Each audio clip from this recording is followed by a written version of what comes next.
on est Siman Tafresh Ayin Aleph Saif Zayin, l'allumage au Bet Knesset.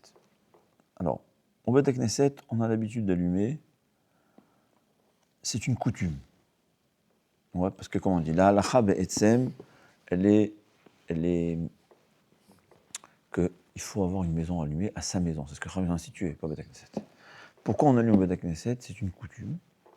Et bien que ce n'est qu'une coutume, on fait une bracha, bien qu'en général, d'après le Bet Yosef, on ne fait pas de bracha sur une coutume, mais il y a toujours des exceptions. C'est pas évident ce que le Bet Yosef dit, parce que le Bet Yosef lui-même, il ramène que pour le Hallel, il dit, il y a qui font la bracha, il y a qui font pas, et le minhag en Eretz Israël de ne pas faire. Moi, je crois que le Bet Yosef, il n'était pas totalement contre le minhag qu'il y avait en Chutz La'aretz de faire bracha sur l'Hallel. Hallel, je m'explique. Hallel à Rosh Chodesh, c'est un minhag, c'est une coutume. C'est pas obligatoire. Et pourtant, on fait la bracha. Alors, c'est une marloquette. Mais sur le Hanouka, la Hanoukia à la synagogue, bien ce n'est qu'une coutume, tout le monde s'en d'accord qu'on fait toutes les brachot. Mais pourquoi cette coutume-là? Je vois 3 raisons. La première raison, elle est Pirsum Hanes. C'est vrai qu'on veut faire, le but de la Hanoukia, c'est publier le miracle d'Akadosh Baruch Hu, qui est une façon de le remercier. Là, dans la synagogue, il y a un rassemblement. Donc, il y a c'est une mitzvah de publier le Nes. Deuxième raison, il y a qui disent que ça va exempter ceux qui n'ont pas de maison. C'est étonnant, parce que celui qui n'a pas de maison, apparemment, il n'est pas tour. Il n'a pas besoin de faire la mitzvah. C'est comme quelqu'un qui n'a pas de maison, il n'a pas besoin de faire la mezouza. Mais quand même, là, Chachamim, ils ont voulu faire donner le mérite à tout le monde. Alors il y a une coutume qui s'est appliquée, qu'on allume, et ceux qui n'ont pas de maison, ils vont être exemptés d'accomplir cette mitzvah. Et la troisième raison, c'est Zecher l'Amigdash, en souvenir de la menorah au Beth Amikdash. C'est pour ça, voilà, il dit, on le Beth Amikdash, on le met dans le côté d'Arom. C'est quoi d'Arom? On a dit le sud, parce qu'au Beth Amikdash, c'est dans le sud.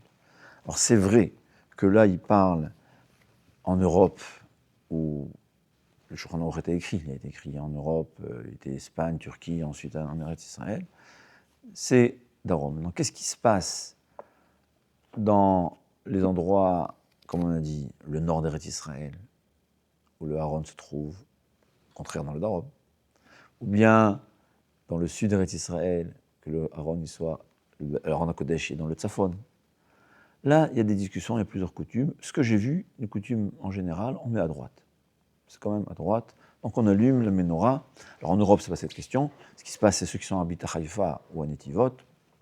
Que là, alors, on n'a pas besoin de cours de moi. Il y a des milliers, c'est des coutumes. Comment faire? Il faut voir comment.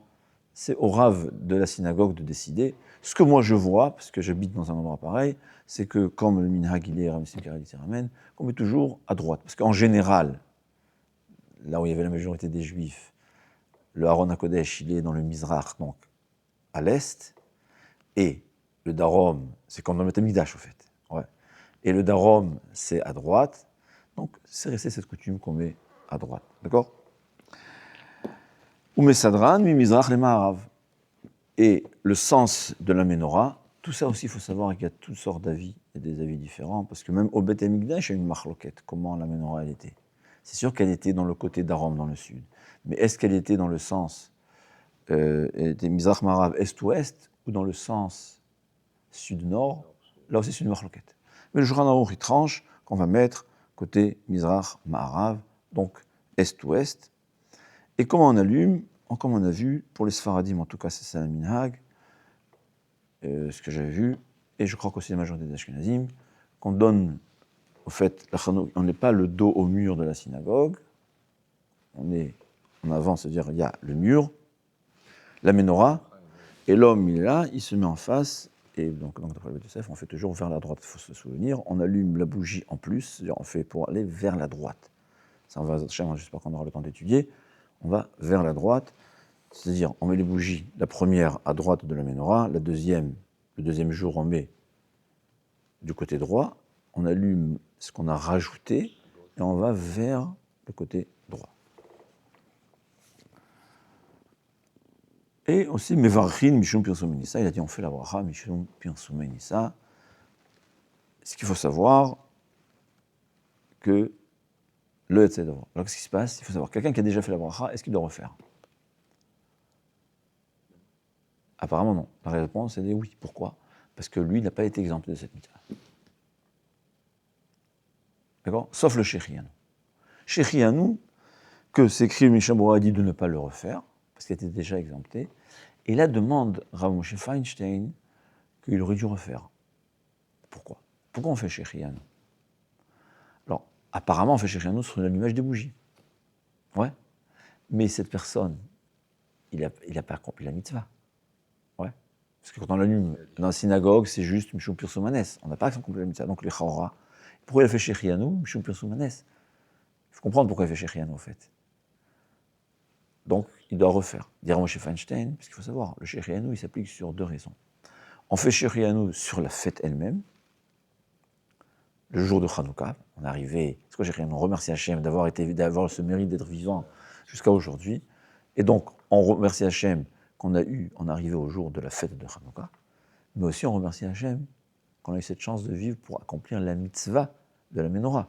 Donc, en fait, le Shechianu, il est pour deux raisons. Et pour la fête, et pour l'allumage.